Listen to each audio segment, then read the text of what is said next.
मंगलाचरण करेंगे।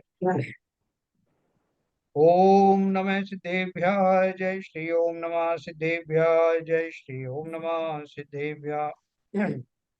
मंगलम भगवान वीरो मंगलम गौतमो गणी मंगलम कुंद कुंदाद्यो जैन धर्मोस्तु मंगलम सर्व मंगल मांगल्यम सर्व कल्याण कारिकम प्रधानम सर्वधर्माणां जैनम जयतो शासनम। जैनम जयतु शासनम जैनम जयतु शासनम। नमः समय साराय स्वानुभूत्या चकासते चित स्वभावाय भावाय सर्वभावांतरच्छिदे। समय सार ग्रंथ के ऊपर लिखे गई कलश टीका में के रूप में जो ग्रंथ बनाया गया अध्यात्म अमृत कलश, उसमें समय सार के अनुसार ही जो उसके चैप्टर्स बनाए गए हैं, तो अपन कल उसके बारे में पढ़ रहे थे। तो निर्जरा अधिकार तक हमने पढ़ा था, तो वहां से अपन फिर शुरू करेंगे। इस संक्षेप में दिया हुआ है कि इन अधिकारों में किस संबंधी बात की जाएगी। देखिए लिखा है।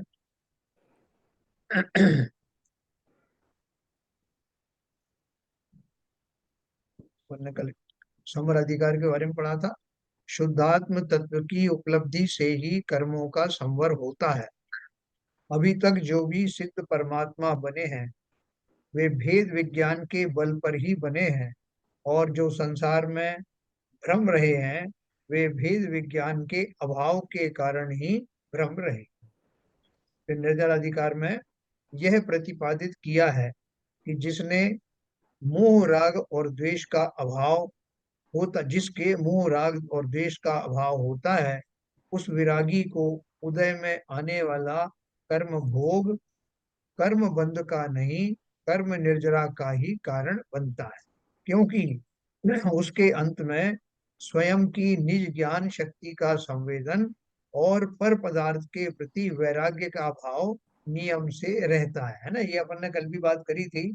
जैसे अपन बोलते हैं ना कि भरत जी महलों में रहकर भी वैरागी रहे। तो जिस जिस तरह से इसमें क्वेश्चन उठता है, और वो सम्यक दृष्टि के भोग भी निर्जरा का कारण है, वो सब जो डायलॉग लिखे गए हैं, वो उसके पीछे असली बात क्या थी वो नए विवक्षा से कहा गया है। लेकिन उसका अर्थ क्या है कि भाई जो सम्यक दृष्टि जीव है उसके जीवन में भी पूर्वकृत कर्मों का, पुण्य आदि कर्मों का उदय आता है, और उस उदय के फलस्वरूप उसको वो भोग आदि की प्राप्ति होती है, और वो उन्हें भोगता हुआ प्रतीत होता है।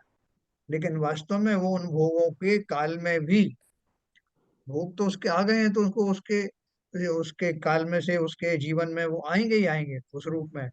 जैसे उच्च कुल में जन्म हुआ, कोई चक्रवर्ती बना या कोई सेठ बना, तो वो तो सब उसके उदय में आ रहा है। लेकिन वो उससे अटैच नहीं है। अटैच नहीं होने के कारण उन भोगों के काल में वो भोगते हुए दिखाई देता है, लेकिन उस काल में उनसे निरपेक्ष रहता है, उनमें ऐसा ममत्व भाव नहीं रखता। इसलिए वो कर्मों का उदय निर्जरा को प्राप्त होता है, और उसको नवीन बंध नहीं होता। तो इसलिए वो जो डायलॉग है जगह जगह जो कहा है, यहाँ भी वही कह रहे हैं कि उस विरागी को उदय में आने वाला कर्म भोग कर्म बंध का नहीं, कर्म निर्जरा का ही कारण बनता है।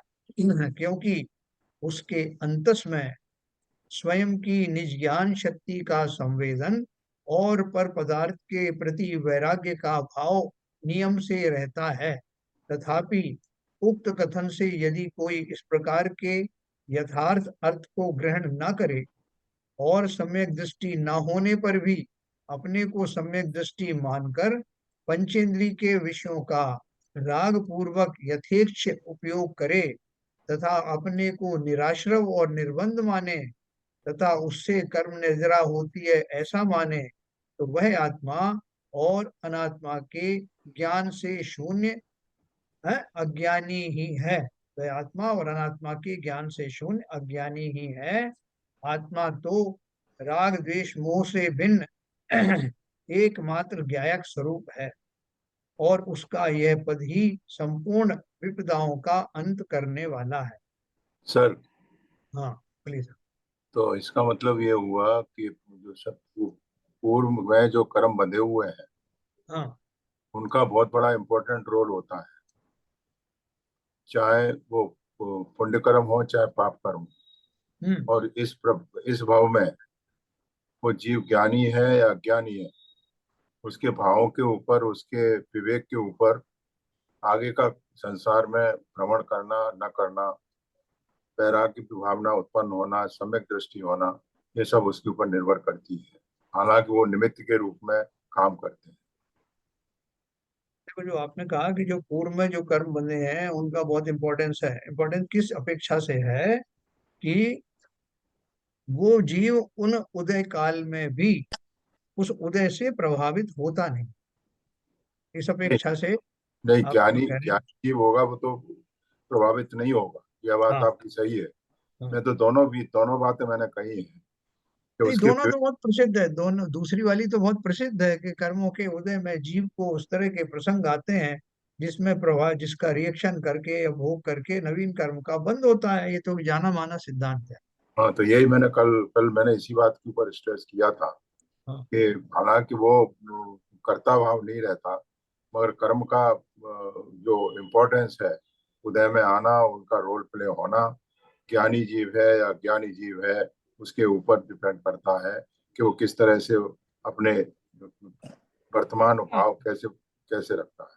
कर्मों के उस उदय में देखो, कर्मों का उदय आना तो अनादिकाल से है। हम जी। नवीन बंद करते हैं, उनका उदय आता है। उदय काल में फिर जो अज्ञानी जीव है उन तरह उस तरह के भाव से नाचने लगता है, फलता नए कर्म बांधता है। लेकिन अपन ने ये पढ़ा था कि प्रत्येक जीव, ज्ञानी हो या अज्ञानी हो, अपनी योग्यता से उन कर्मों में रिएक्शन करे या ना करे इसके लिए स्वतंत्र है। वो तो वही बात मैंने कह रहा हूँ, वही हाँ। बात मैंने कही है सर।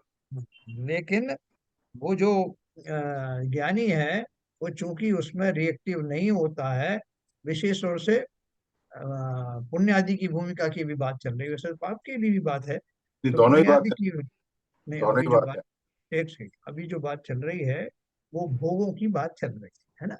तो भोगों की बात का, वे भोग कहाँ उपलब्ध होते हैं? पुण्य के उदय में। तो और ये बात हम लोगों को विचित्र लगती है कि जब पाप का उदय होता है तो दुनिया कहने लगती है कि साहब इसका कोई पाप का उदय है, इसलिए भोग रहा है। लेकिन जब शुभ कर्म का उदय आता है, उसको भी लोग तो जाने में यही कह देते हैं कि भैया इसका पुण्य का उदय है इसलिए इतना धन आदि आ रहा है, ये सब कुछ है, ये मजे कर रहा है। लेकिन लोगों को दिक्कत तब होती है जब ये कहा जाता है कि ये पर्टिकुलर जीव जो है, ये जो भोग भोगता हुआ दिखाई दे रहा है, वो वास्तव में भोगों को भोग नहीं रहा है, बल्कि इस काल में निर्जरा कर रहा।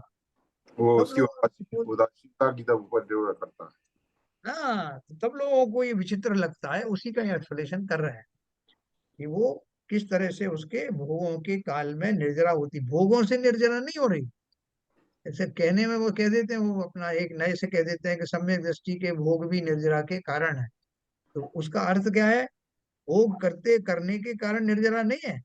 सम्यक दृष्टि के भोग के काल में, जिस समय वो भोग उदय में आए हैं, उस काल में भी उनसे निरपेक्ष बने रहने के कारण उस जीव की, उस ज्ञानी जीव की निर्जरा निरंतर चलती रहे।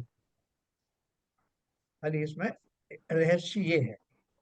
ठीक है ना। तो उसको कोई ये कहते समय दृष्टि में के भोग निर्जरा के कारण होते, उससे कोई भ्रमित हो जाए, तो वो उन्होंने इसका एक्सप्लेनेशन दिया है यहाँ पर, है ना। तो बोल रहे हैं कि इससे क्या है कि बहुत सारे लोग छल पूर्वक ये ग्रहण करेंगे कि भाई साहब, मैंने भी अपने आप को सम्यक दृष्टि मान लिया है, और अब जो भी मैं भोग करूंगा उनसे मेरा कर्म बंद तो होगा नहीं, क्योंकि आपने अभी शास्त्रों का हवाला दिया है। इसलिए मैं स्वच्छंद होकर के भोगों को भोगूंगा, और मेरे भी कर्मों की निर्जरा होगी, और मुझे नवीन बंध नहीं होगा। तो उसके लिए उन्होंने एक्सप्लेन किया है ये कि मतलब नहीं ऐसा। है भाई साहब। हाँ। ये मतलब यह है कि अगर सुख भी, अगर पुण्य कर्मों से सुख भी हो रहा, सुखी भी महसूस कर रहा है वो जीव, तो वो हाँ। समता में बना रहे, उस सुख का भी अनुभव न ले, बराबर। और दुखी में है तो दुख का भी अनुभव न ले। दोनों वही बात। चीजों में समता भाव रखेगा, तभी वो संभव है निर्जरा।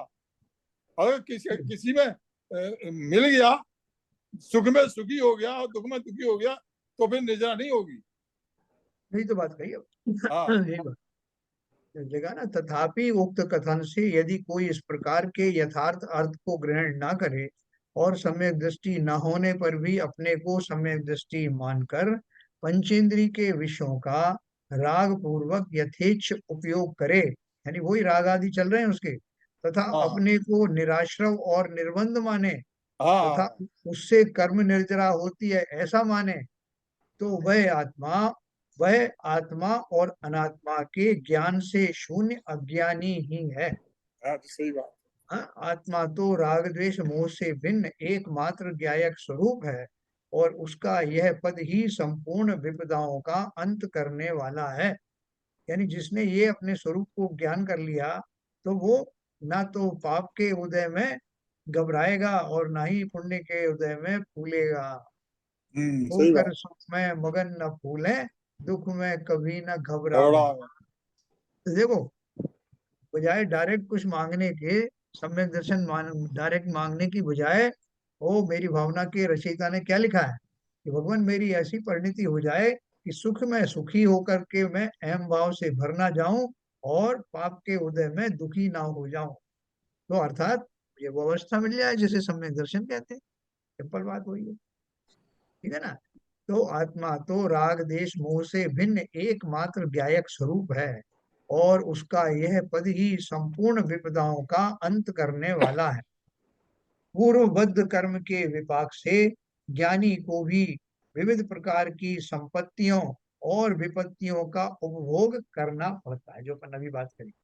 परंतु उन दोनों दशाओं में वह उस कर्म का निर्जरक ही होता है, बंधक नहीं होता। वह उस कर्म फल को अनात्म भाव जानता है, अतः हर्ष विषाद नहीं करता। ज्ञानी पुरुष को यह उपदेश दिया गया है कि वह सभी शुभ अशुभ कर्मों से भिन्न रहे। यदि कदाचित वह कर्मोदय जन्य स्थिति का राग द्वेष की भूमिका में उपभोग करेगा, तो नियम से कर्म बंद करेगा। सम्यक दृष्टि जीव सदा निशंक और निर्भय ही रहता है। वह सातों प्रकार के भयों से रहित होता है।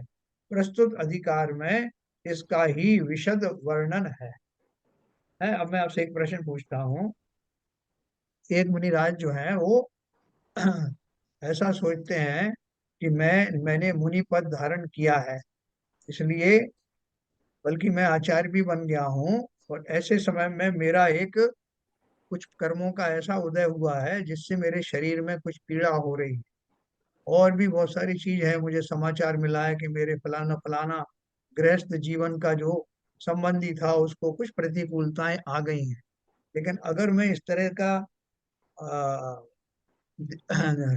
एक्शन लूंगा, इस तरह का रिएक्शन दिखाऊंगा कि मुझे इनसे तकलीफ हो रही है, तो लोग क्या कहेंगे। इसलिए ये भाव को दबा दो और किसी को कोई रिएक्शन जाहिर मत करो। तो ऐसा करने वाला वो मुनिराज क्या सम्यक दृष्टि है? नहीं नहीं है है। सर, नहीं है नहीं है। वो द्रव्यलिंगी मुनि है। वो मायाचारी में और फंस जाएगा। वो द्रव्यलिंग सर, वो द्रव्यलिंगी मुनि है। मायाचारी वो में मायाचारी में और फंसेगा। हाँ। मायाचार वगैरह तो सब होगी, मगर मूलतः वो द्रव्यलिंगी मुनि है, भावलिंगी नहीं है। सम्यकदर्शी होगा तो उसके हाँ। भाव ऐसे होंगे ही नहीं। पहली बात, हाँ। रिएक्शन तो बात की बात है। तो कैसे भाव होंगे उनके और क्या एक्शन लेंगे? नहीं, भाव होंगे उसको, उन्हें कोई मतलब ही नहीं है। अगर सम्यक दृष्टि है तो जो चीज आई संज्ञान में आई, ज्ञान में आई और अपनी चली गई, उसका संज्ञान नहीं लिया जाएगा। क्या ज्ञाता ललित दृष्टा, जी? ज्ञाता ललित जी दृष्टा की तरह देखेंगे उसको। हाँ, ललित जी बताएंगे क्यों हमें अंदर से तो बहुत वेद तकलीफ हो रही विज्ञान है हो शरीर में। तो हाँ। हम्म। तो वेद विज्ञान क्या है, जी। तो उनके संबंधी ऐसा कोई भाव तो हो ही नहीं सकता ना, क्योंकि वो तो पर है। पर को जीव में उन्होंने वेद विज्ञान कर रखा है, इसलिए हम्म। संबंधी को तकलीफ हो गई, प्रतिकूलता आ गई, इससे तो कोई फर्क नहीं पड़ता। बराबर। कि जिसने शरीर और आत्मा में परफेक्ट भेद विज्ञान किया है, वो शरीर या उससे संबंधित प्रतिकूलताओं से प्रभावित क्यों होगा?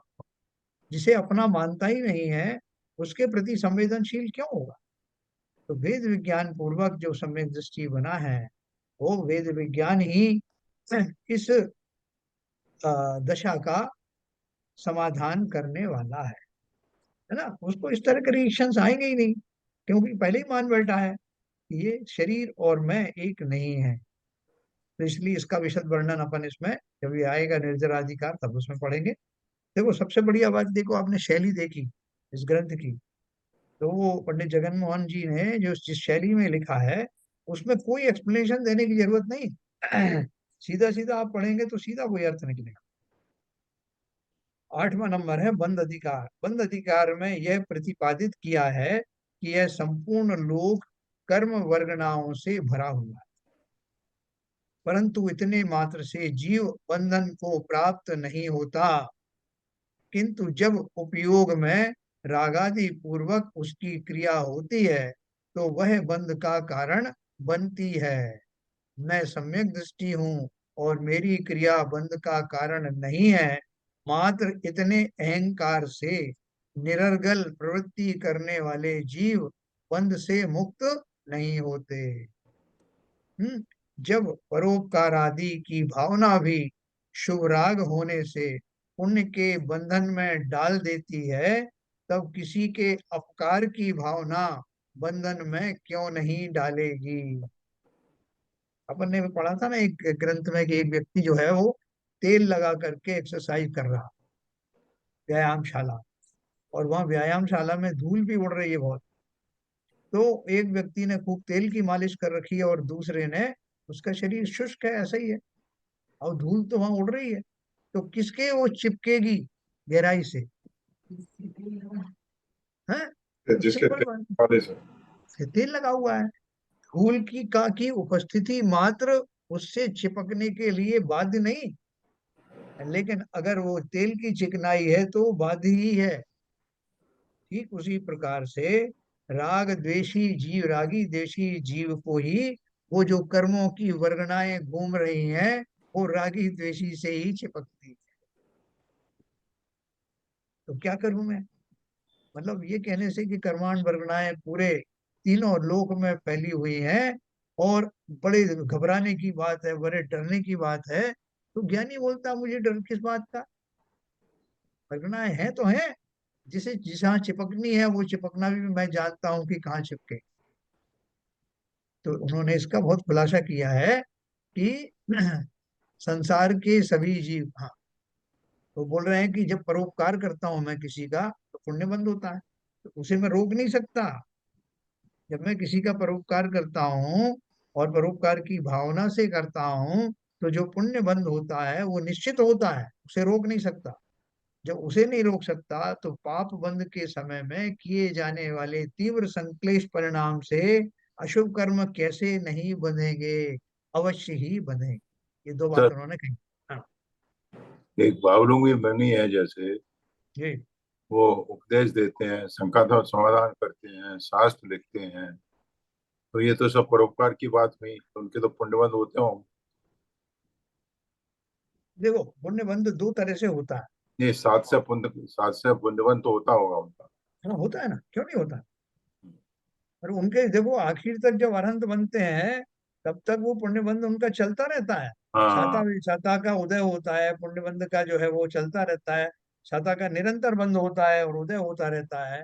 तो वो सब जो पुण्य अधिकार, पुण्य की प्रकृतियां जब जो आखिरी में जो खिलती हैं, घातिया कर्मों में पुण्य पाप होता है, घातिया में नहीं होता।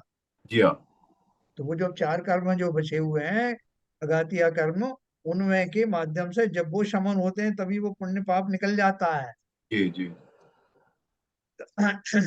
तो पाप मुख्य रूप से पाप तो ये चार घातीय कर्मों का था, वो तो निकल ही गया। अब अघातीय कर्मों के माध्यम से किंचित पाप और किंचित पुण्य जो बचा है उसकी निर्जरा होती है बाद में, अनंत के बाद 13वें गुणस्थान के बाद। ठीक है ना। तो अवश्य ही बंद होता है, जो आप कह रहे हो बिल्कुल होता है, ऑटोमेटिकली होता है। कि कोई गेहूं की खेती करे और भूसा की प्राप्ति ना हो, ऐसा हो नहीं सकता। आप बोलोगे साहब मैंने बहुत उच्च कोटि का जो है वो गेहूं लिया था और कोशिश की कि इससे भूसा ना बने, लेकिन भूसा उसकी पर्याय है, गेहूं के साथ वो होता ही होता है। तो ठीक उसी प्रकार से वो निरपेक्ष भाव से जो कुछ भी करते हैं उसमें ज्यादातर तो निर्जरा का हेतु बनता है, और किंचित पुण्य भी बनता है, अतिशय पुण्य बनता है। अभी जो आ, अरहंत तीर्थंकरों का जो समोशरण की रचना होती है वो अतिशय पुण्य के उदय में होता है। सबसे ज्यादा पुण्य की सामग्री तीन लोक में होती है तो वो समूहशरण में दिखाई देती है, वो विभूतियां। तो वो सारा पुण्य जो है उसके साथ ही जाता है। चक्रवर्ती को जो चक्रवर्ती जो 6 खंड का राज्य आदि मिलता है वो सब उत्कृष्ट पुण्य के आप कारण बता मिलता रहे हैं ये जो संपोषण की रचना में ये उनके जीव के पुण्य के कारण है, तो वो जो संपोषण की रचना बेटा वो दरवाजा तो खोल दिया है। सर आपकी आवाज नहीं आ रही है क्लियर। है। आपका ये चेंज कर दो यार ललित जी। जो संपोषण की रचना छोटी हो बड़ी हो कैसी भी हो उनको उससे तो कोई फर्क पड़ता नहीं, नहीं नहीं अभी कट उनका रही सब है कुछ आवाज, है। आवाज कट रही है बोलो। आपकी। उनको नहीं पढ़ता। देखो उनको पढ़ेगा तो फिर वो काहे के सम्यक दृष्टि, वो तो उससे निरपेक्ष रहते हैं। नहीं तो अगर पुण्य का लाभ अगर जीव को मिल रहा है कुछ, जैसे मान लीजिए आहार का अंतराय नहीं हो, या उनको तो ऐसी कोई और विकट परिस्थिति नहीं आए, तो तब तो वो उनके लिए पुण्य बोले। हालांकि वेद विज्ञान करें की बात करें तो वो भी पुण्य नहीं है एक्चुअली। मतलब मेरा डाउट ये शंका ये है कि जो पुण्य है ज्ञानी जीव का, वो किस तरह से पुण्य उनको मिल रहा है, क्योंकि ये जो जो मिल रहा है वो तो सब पर चीज मिल रही है उनको तो। हाँ हाँ हाँ। देखो, हाँ इस तरह से मिलती है कि वैसे तो आप जो कह रहे हो उसमें जो है काफी बात सही है, क्योंकि जो मंद कषाय होते हैं उनके उदय में वो पुण्य आदि की प्राप्ति होती है। तीव्र जो है जब वो कषाय होती है तो पाप बंद होता है, और मंद कषाय के उदय में पुण्य बंद होता है। ठीक है ना। अब आप बोलोगे कि उनकी तो कषाय सब समाप्त हो गई, तो उनका पुण्य कहाँ से आया, है ना।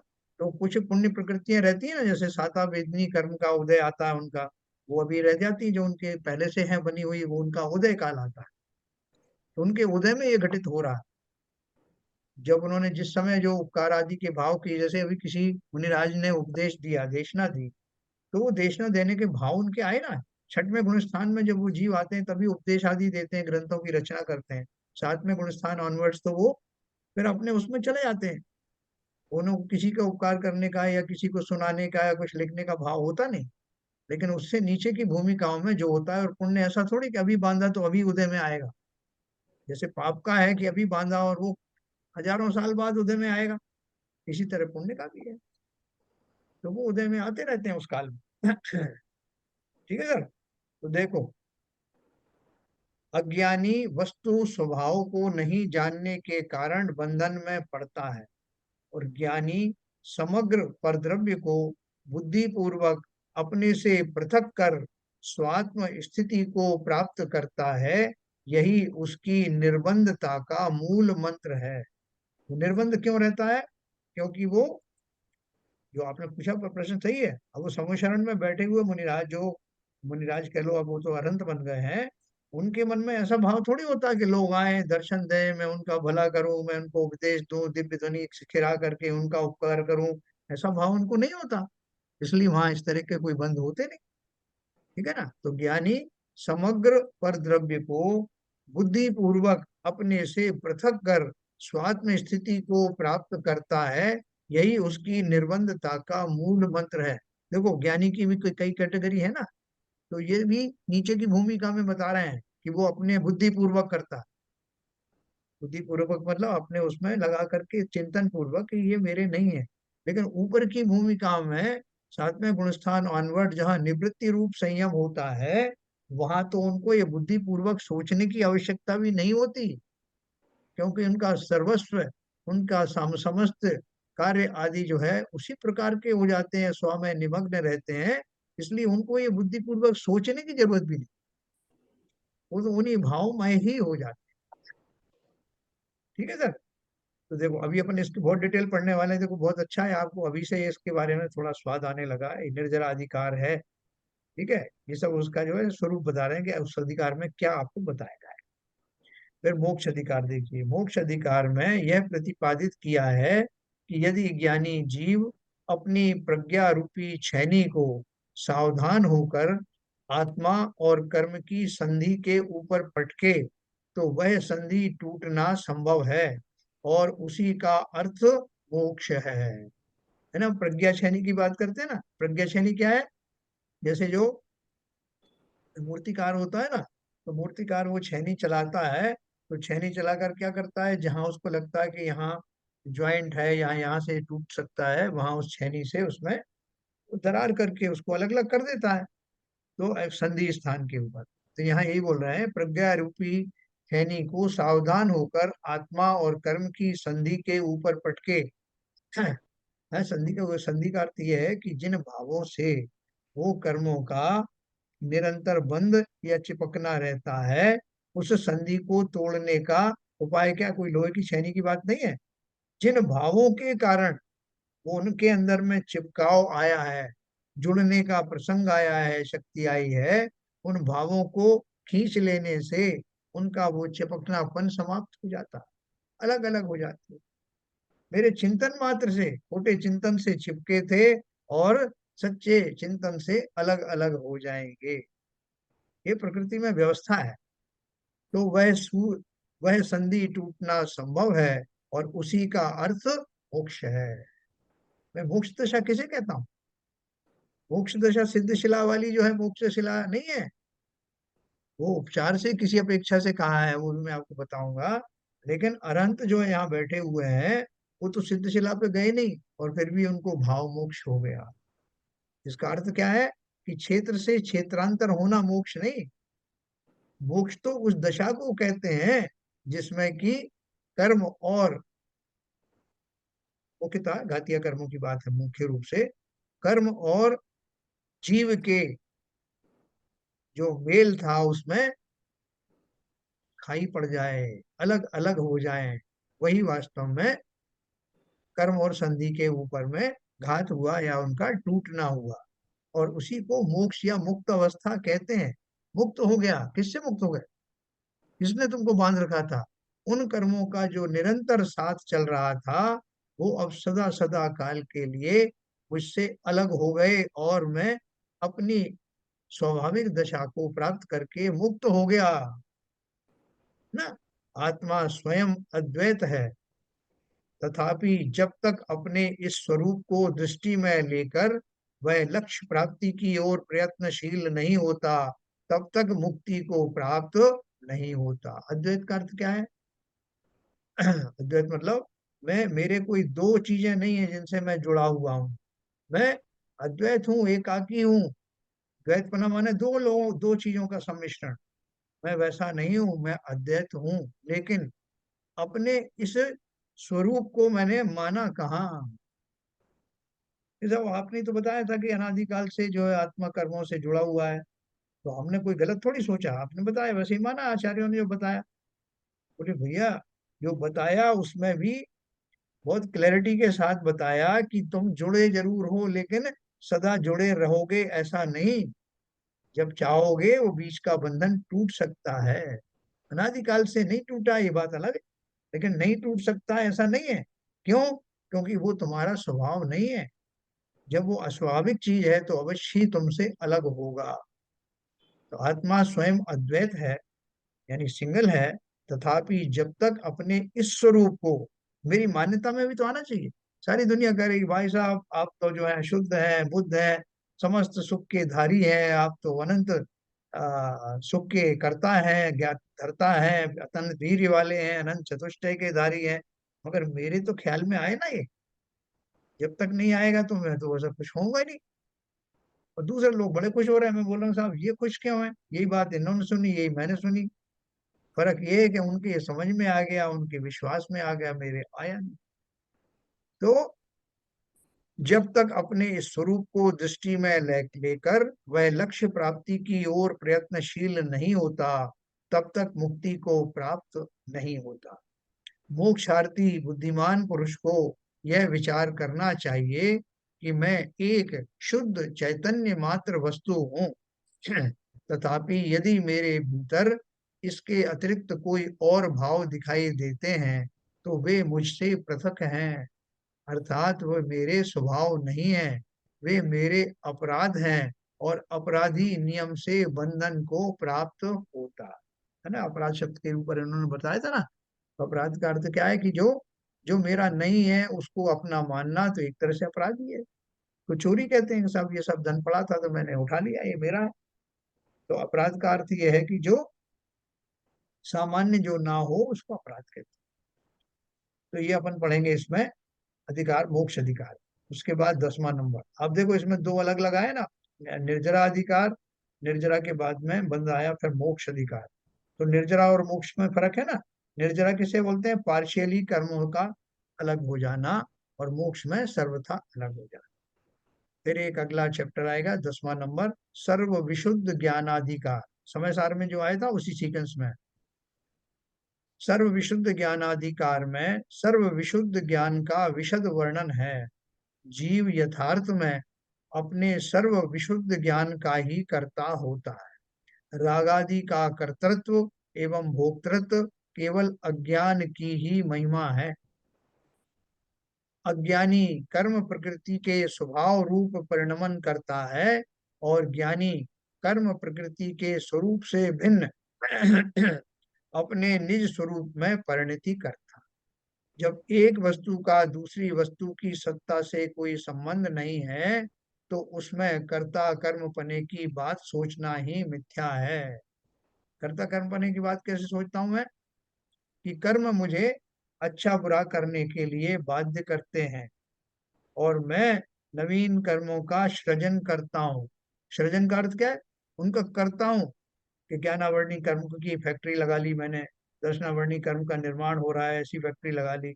मतलब उस रूप से मैं उन पुद्गल वर्णाओं का करता नहीं, और ना ही वो पुद्गल वर्णाएं मेरा कुछ भी बिगाड़ पाती हैं, क्योंकि उनमें कोई चेतनत्व है ही नहीं, वो कैसे बिगाड़े? तो बिगड़ना सुधरना मेरा ही काम है। निमित्तों की अपेक्षा से वो मौजूद अवश्य रहते हैं।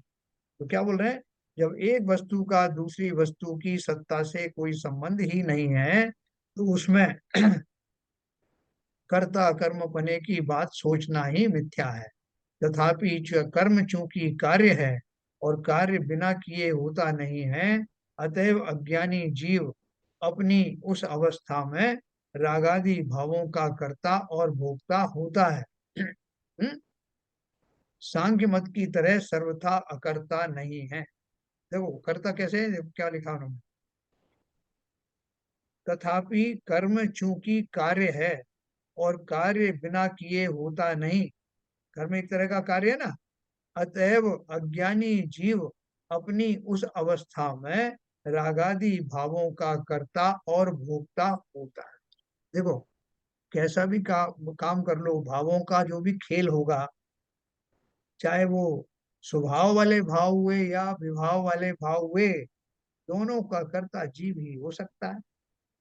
तो यहाँ वो जरूर जरूर ये बात कह रहे हैं कि उस अवस्था में रागादि भाव का कर्ता और भोक्ता होता है ना। तो विभाव भावों की तो उन्होंने कह दिया कि उस भाव से कर्ता होता है, लेकिन स्वभाव भाव का भी कर्ता मैं ही हूँ, है ना। दोनों बातों को अब समझना है। सांख्य मत की तरह सर्वथा अकर्ता नहीं हूँ, कि सब मैं कुछ करता ही नहीं हूँ। क्या करता हूँ मैं? अपने भावों का करता हूँ। तो विभाव भावों का भी और स्वभाव भाव का भी। विभाव भाव कर्मों के उदय में होते हैं, स्वभाव भाव कर्मों के अनुदय में होते हैं। नए विवक्षा से कर्तृत्व, अकर्तृत्व, नित्यत्व और क्षणिकत्व आदि विविध भावों का बहुत स्पष्टतया प्रतिपादन इस अध्याय में किया गया है। अपन ये पढ़ा था ना, कर्ता अकर्ता, नित्यत्व और क्षणिकत्व, ये सब जो नयों से अपन ने पढ़ा था ना, कि एक ही वस्तु में दो विपरीत धर्मों का साथ साथ रहना। इस विषय पर भी अपन चर्चा करें। साधु जन अपने पूर्वकृत कर्मों को दूर करने के लिए अपनी ज्ञान चेतना के आधार पर किस प्रकार प्रतिक्रमण प्रत्याख्यानादि करते हैं, उसका भी वर्णन इसमें किया है। जो बहुत अपने बोलते हैं, बोलिए। बहुत बढ़िया। मैंने हाँ, उन्हीं जनों को अपन बोलते हैं ना, क्या बोलते हैं कि साहब वो गए, साहब महाराज के पास गए थे साहब, तो दर्शन नहीं हो पाया। बोले क्यों? बोले वो सामायिक में बैठ गए। तो क्या करते हैं सामायिक? बोले दरवाजा बंद कर लेते हैं साहब, हमको तो इतना ही मालूम। हाँ, तो हम जानेंगे नहीं कि क्या सामयिक, हम नहीं बनने हैं मुनि बनने वाले क्या। तो जानो पूरी बात। क्या बोल रहे हैं, साधु जन अपने पूर्वकृत कर्मों को दूर करने के लिए अपनी ज्ञान चेतना के आधार पर किस प्रकार प्रतिक्रमण प्रत्याख्यान आदि करते हैं, उसका भी वर्णन इसमें किया गया। ये बहुत काम का अध्याय है हमारा। इसमें इस बात पर भी प्रकाश डाला गया है कि केवल बाह्य लिंग धारण करने से जिनकी अंतः चक्षु उंधी हुई है वे मोक्ष को प्राप्त नहीं होते हैं, किंतु मोक्ष का एकमात्र पथ सम्यक दर्शन ज्ञान चारित्र त्रयात्मक आत्म परिणति ही है। ठीक है ना। तो ये इस तरह 10 वाले जो अध्याय हैं उनका ये आपको विषय वस्तु बताएगी। अब 11वें और 12वें अधिकारों में क्या दिया। 11वें और 12वें अधिकारों में विविध मिथ्या मतों के द्वारा स्वीकृत सिद्धांतों की समालोचना तथा उनकी विपरीतता का स्पष्ट प्रतिपादन करते हुए शादवादी अपनी विशुद्ध ज्ञान की महिमा से पूर्ण होता हुआ किस प्रकार जीवित रहता है इसका प्रतिपादन किया गया है। आपने विविध मतों के बारे में पढ़ा होगा, कोई ग्रंथ में, कौन से ग्रंथ में पढ़ा था ये अलग अलग मिथ्या मतों के बारे में। अभी कुछ दिन पहले अपन ने एक ग्रंथ पढ़ा था, ज्ञानानंद में किया था। समय सार से पहले, हमें साल से पहले कारण मोक्ष मार्ग प्रकाशक में, मोक्ष मार्ग प्रकाशन। है ना। विविध मत को समीक्षा पढ़ना पड़ा था, अच्छा चैप्टर था। तो यहाँ बोल रहे हैं स्वाद्रव्य क्षेत्र काल भाव की अपेक्षा अस्तित्व और परद्रव्य पर क्षेत्र पर काल पर भाव की अपेक्षा नास्तित्व का तथा तत् अतत सत असत एक अनेक नित्य अनित्य आदि का विशद वर्णन करते हुए आत्मा की अनेकांतात्मकता का प्रतिपादन किया है। आत्मा नाना शक्तियों के रहते हुए भी, कोई कुछ पूछ रहा है क्या। नहीं, इसमें वो आ रहे हैं ब्लू हाँ लाइन। हाँ, ये पता नहीं कौन कर रहा है, पदमचंद जी का नाम आ रहा है इसमें। हम्म। आत्मा नाना शक्तियों के रहते हुए भी नाना प्रकार के गुणों की पर्यायों से चित्रित होने पर भी निज द्रव्य पर्यायमय चैतन्य मात्र वस्तु है, इसका सुंदरता से प्रतिपादन किया है। और ग्रंथ के अंत में इस संपूर्ण ग्रंथ का मथितार्थ आचार्य श्री ने इस प्रकार प्रतिपादन किया है कि जो प्राणी अनेकांत स्वरूप जिनवाणी के अभ्यास से आत्म संयम द्वारा अपने उपयोग को स्थिर करता है और बार बार स्वात्म भावना करता है, वह अंतर बाहर ज्ञान पक्ष और क्रिया पक्ष की परस्पर मित्रता को प्राप्त हुआ आत्मा की विशुद्ध भूमिका को प्राप्त करता है। यानी लास्ट में उन्होंने जो चरणानी योग संबंधी यानी आचरण संबंधी कि ये सब हमने पढ़ लिया, हमको क्या करना है, उसको उन्होंने विशेष रूप से यहाँ पे हाईलाइट किया। ग्रंथकार कहते हैं कि शाद्वाद वाणी के द्वारा प्रकाशित मेरे शुद्ध स्वभाव की महिमा का जब मेरे में उदय हो गया है तो मुझे बंध मोक्ष की चर्चा भी प्रयोजन नहीं है। मेरा यह सुविशुद्ध श्रेष्ठ भाव सदाकाल प्रकाशमान रहो। स्वरूप में ही गुप्त आचार्य अमृत चंद्र को अब कोई कार्य शेष नहीं। देखो ये सब जब ग्रंथ लिखते हैं ना, तो ग्रंथ लिखने के काल में जो उनके भाव आते हैं वो भाव बहुत वैराग्य से भरे हुए होते हैं। उसमें ये राग कम होता है कि जीवों का भला हो जाए, ये सब जीवों को इसलिए लिख रहा हूँ कि सब बेचारे परेशान है उनका भला हो जाए। ये तो गौण होता है। मुख्य रूप से क्या होता है कि उनके जो धारा प्रवाह से जो भाव आ रहे होते हैं उनको लिखने से जो उनको स्वतः आनंद आता है, उस आनंद की प्राप्ति के लिए अपने भावों को लेखनी में उतारते चले जाते हैं। उससे हमारा भला हो या ना हो, लेकिन हमारा भला होता है एक एडिशनल चीज। लेकिन वहां तो उनके मन में, जैसे कवि कविता लिखता है ना, तो उसको वो भाव तो बाद में आता है कि मैं दूसरों को सुनाऊं, लेकिन लिखते समय उसके खाली भाव आते हैं, जो तरह तरह के भाव आते हैं उनको लेखनी में उकेर देता है। तो ठीक इसी प्रकार से है, जो मुनिराज जो इतने उच्च उच्च कोटि के भाव लिख रहे हैं, वो दूसरों के लिए नहीं, स्वांतः सुखाय मुख्य है उसमें। तो वो स्वांतः सुखाय के चक्कर में हमको माल मिल जाता है। तो वहां तो उनकी अंतर्दशा ऐसी होती है। और सभी तो ग्रंथ लिख नहीं पाते, सब इतने समर्थ भी नहीं होते, लेकिन जो लिखते हैं अपने भावों को, जो मैक्सिमम जो लेवल आता है, छलकता है, वो हम भव्य जीवों के भाग्य से, हमारे पुण्योदय से उनको ऐसे लिखने के भाव आते हैं। और वो स्वयं भी निहाल हो जाते हैं अपने भावों को खाली व्यक्त करने में, दूसरों के लिए नहीं, स्वयं के लिए ही। जैसे हमें पढ़ने में आनंद आता है, सुनने में आनंद आता है। तो ये अपन कल पढ़ने वाले हैं, कल के आगे भी। और ये सम्यक दर्शन और शुद्धात्म दर्शन, क्योंकि हमारा ये विषय रहा है कि इस विषय के माध्यम से हम ये ये भी जानना चाहते हैं कि सम्यक दर्शन की प्राप्ति कैसे हो, जिसकी महिमा इतनी कही जाती है, उसकी प्राप्ति कैसे हो। सम्यक दर्शन और शुद्धात्म दर्शन ग्रंथ का मुख्य उद्देश्य समय सार का दर्शन कराना है। समय सार का अर्थ शुद्धात्मा है, उसका दर्शन अनेकांत स्वरूप जिन वचन में रमण करने वाले सम्यक दृष्टि को होता है, ग्रंथ में यह स्पष्ट प्रतिपादित है। शुद्धात्म दर्शन क्या अशुद्ध संसारी दशा में हो सकता है? देखो एक बहुत इंपॉर्टेंट पॉइंट है ये। जो लोग अक्सर बोलते हैं कि साहब हम तो अशुद्ध दशा के धारी हैं, हमको कैसे सम्यक दर्शन होगा है?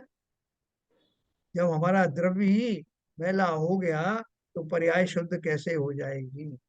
ऐसा बहुत सारे लोग बोलते थे। उन्होंने उसका उत्तर दिया है शॉर्ट में, शुद्धात्म दर्शन क्या अशुद्ध यानी संसारी दशा में हो सकता है?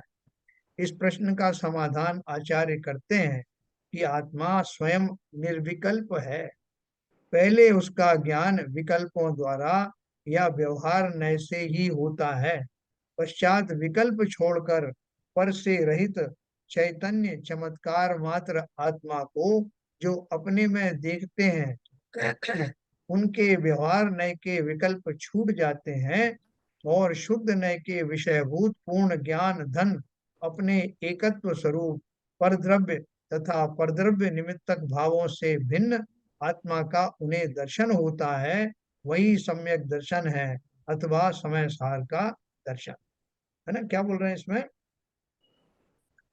कि ये जो प्रारंभिक अवस्थाओं में हम और आप भी मंदिर गए, जब तो शुरू शुरू में गए मंदिर, तो हमने उतना ही लिमिटेड चीजें जानी कि जिनेंद्र देव हैं, ये बैठे हुए हैं सामने, इनका ये समूह शरण है, इनको नमस्कार करना है, 9 बार नमोकार मंत्र बोलना है और झुक करके प्रणाम करना है और चले जाना है। गंधोदक रखा है तो वो लगा लेना है, चंदन है तो वो लगा लेना है। तो प्रारंभिक भूमिकाओं में हमारा इस तरह से शुरुआत हुई। दूसरा आया तो दूसरे ने कहा साहब मेरे को यहाँ आने के बाद बस यही सूझता है ऐसा ऐसा क्रियाएं करना। तो अपन उसको बोलते हैं भैया तुम्हारा ही नहीं, सभी लोग जब प्रारंभिक दशा में शुरू करते हैं तो सबका ऐसा होता है, तो नई बात क्या है। तो ये यहाँ उन्होंने यही कहा है कि शुरू शुरू में सबको इस तरह के भाव आते हैं, लेकिन धीरे धीरे करके उनको जब समझ में आने लगता है तो उन्हें आत्मा का दर्शन होता है, वही सम्यक दर्शन है। ठीक है, कुछ तो है पूर्व संस्कार लेकर के आते हैं, उनको जल्दी हो जाता है। कुछ के जो संस्कार उतने प्रबल नहीं होते पूर्व के, तो उन्हें अभी थोड़ा सा परिश्रम करके पुरुषार्थ करके हासिल कर। देखो अगर ये पढ़ करके हमारे मन में ऐसे भाव आ जाए कि कब हो कि मैं भी सम्यक दृष्टि हो जाऊं। और सम्यक दृष्टि होने का सबसे बड़ा लाभ क्या है कि ये जो संसार में होने वाली प्रतिकूलताएं हैं, इनसे मैं दुखी नहीं हूं। और वो ये एक रहस्य है। हम जो विषय भोगों के माध्यम से सुखी होना चाहते हैं, साहब अभी जो है थोड़ा सा धन मिला था उससे इतना सुख मिला है, थोड़ा ज्यादा मिल जाए तो और ज्यादा सुखी हो जाऊंगा। तो वो हमारा जो भ्रम है स्वाध्याय के माध्यम से टूटेगा और स्वाभाविक रूप से हमें सम्यक दर्शन की प्राप्ति के भाव आएंगे। जब तक नहीं आएंगे तब तक हमारा काल लब्धि आई नहीं। काल लब्धि किसी की भी आ सकती है और उसका ही ये लक्षण है कि हम इन विषयों में, इस देशना में इतने जिज्ञासु होकर के उतर आए हैं। ठीक है ना। तो देखो अपन ये इसकी भूमिका है, थोड़ी और कल बची है, मैं आपको बताऊंगा ये सब क्या क्या ये बचा है। और इसकी जो भूमिका के देखो, समय सार का वास्तविक अध्येता कौन है, कलश कौन कौन से में क्या क्या लिखा है, ये सब प्रस्तावना में आ रहा है।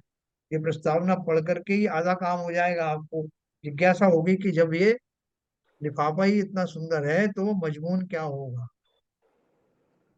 ठीक है सर। तो इसमें किसी को कोई शंका हो तो बता सकते हैं जब भी अपन ये चर्चा करें। ठीक है, इसमें कोई विशेष तो ना समझने वाली बात थी नहीं मेरे ख्याल से। तो अभी समाप्त करेंगे, कल फिर अपन ये इससे आगे की चर्चा करें। ठीक है ललित जी, ये मानिए स्थिति।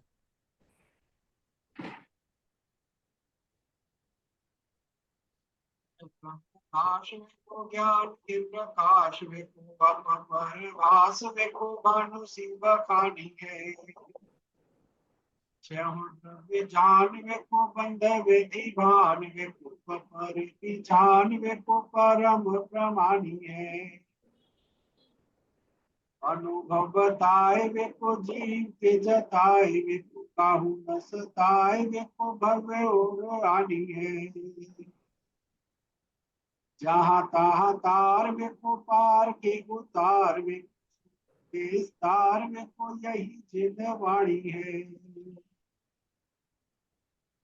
हे जिनवाणी भारती तो है जब दिन रहे, जो तेरी शरण आ गए सो पावे सुख चैन। क्या वाणी के ज्ञान से सूझे लोकालो, तो वाणी मस्तक धरो सदा देते हैं, सदा देते हैं। जिनवाणी माता की जय।